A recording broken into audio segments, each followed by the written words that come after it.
All right. Fear the unknown. The house of Israel was chose, but it is not a home. Got traditions in the way of clearing out our soul. House is not a home. House full of frozen treasures, ungrateful. House of broken promises, unfaithful. House ain't been the same since the stolen names. Look in the mirror and don't recognize the faces. House is not a home. Look, stuck in a drunk state, unconscious. Pineal gland unresponsive. What you know about the afterlife in 7 stages? Peep it, a prophet is eating, and people like preachers feed you a lie like a demon is talking. I'm a speaker till the sneakers fall off. Came out of Egypt with they skin dark, still healing from scars. House is not a home, nah. And it's Yah over everything. Reason for your next breath, King Derek. Spreading Yah's.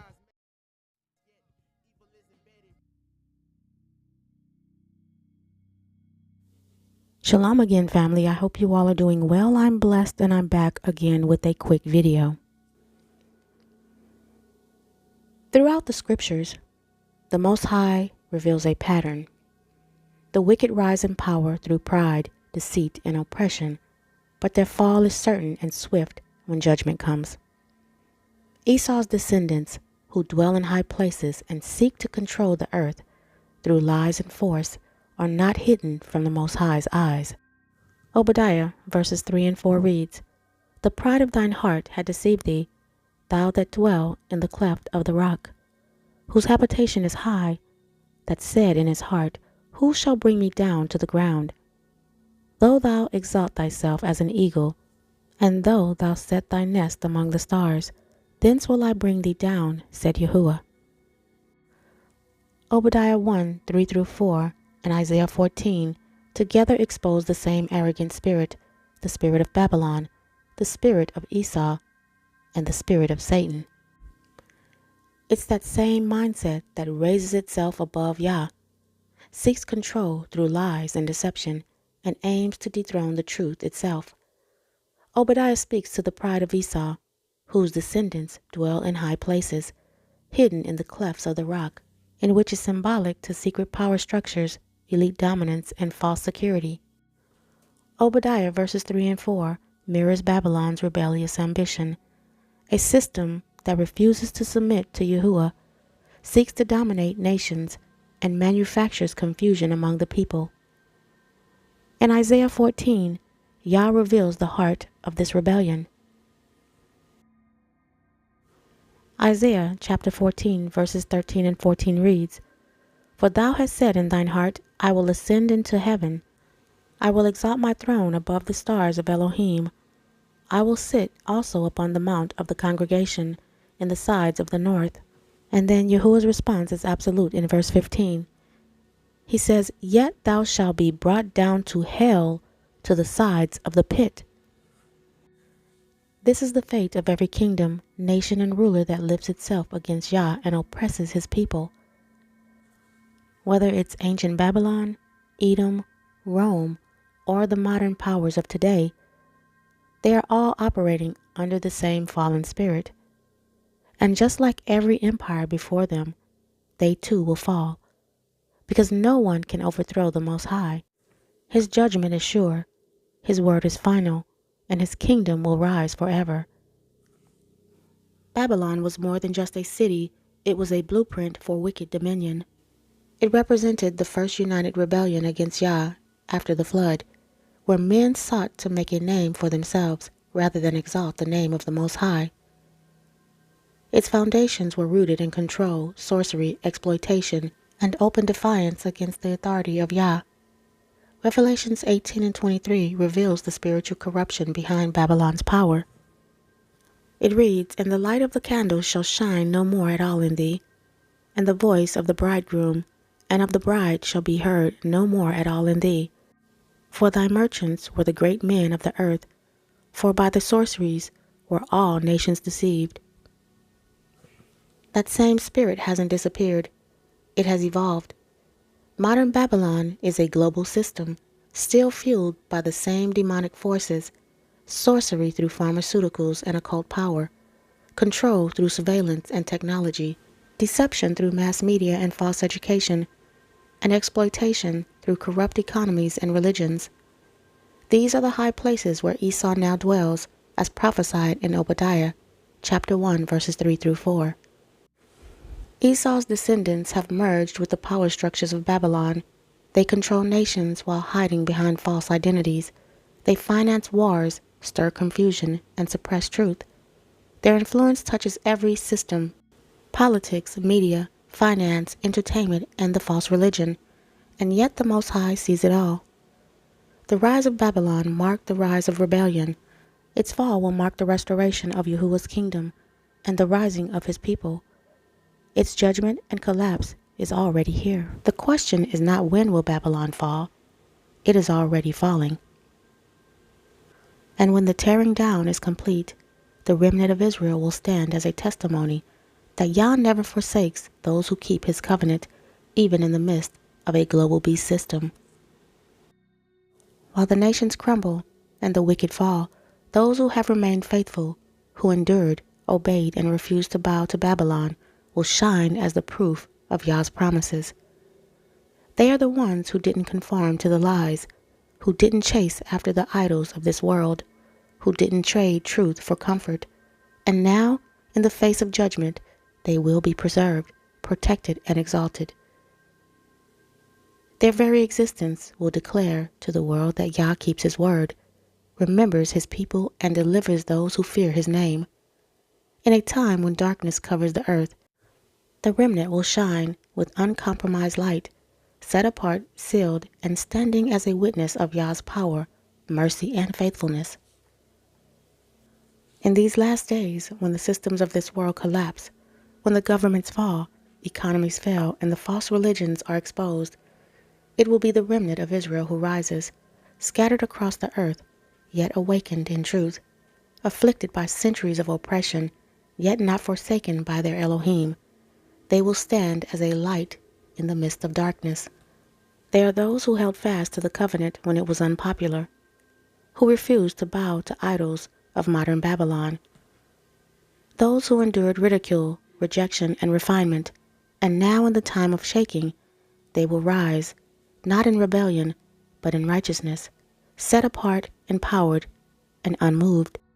In a world darkened by deception and drowning in rebellion, the remnant of Israel will stand as a living light, not by power, nor by might, but by the Spirit of Yahuwah. Our return to the covenant, our unwavering obedience, and our rejection of Babylon's ways will expose every false system and dismantle the lies that held the world captive. Our very presence will fulfill prophecy. From the Torah to the prophets, Babylon in Scripture was the first united kingdom built on rebellion after the flood. It represented man's attempt to reach the heavens without Yah, to make a name for themselves, and to centralize power, language, and worship. Modern nations, especially America, mirror this same spirit by controlling global finance, media, education, religion, and military.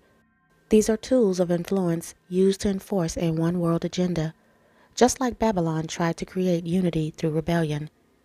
Revelations 18 reveals modern Babylon's true nature. In 18 and 23 it says, "By thy sorceries were all nations deceived." This includes false religion, manipulative media, pharmaceuticals, and propaganda. Sodom wasn't just destroyed for one sin. It was a city filled with pride, idleness, disregard for the poor, and abominable acts. Ezekiel 16:49 through 50 reads, "Behold, this was the iniquity of thy sister Sodom. Pride, fullness of bread, and abundance of idleness was in her and in her daughters. Neither did she strengthen the hand of the poor and needy. And they were haughty, and committed abomination before me. Therefore I took them away as I saw good." Today, world powers boldly normalize what Yah calls an abomination. They promote confusion about gender, destroy the foundation of family, and actively punish those who dare to stand for righteousness. What was once done in secret is now celebrated in the open. In Isaiah 3 and 9, Yah declared this same pattern of rebellion in ancient Sodom.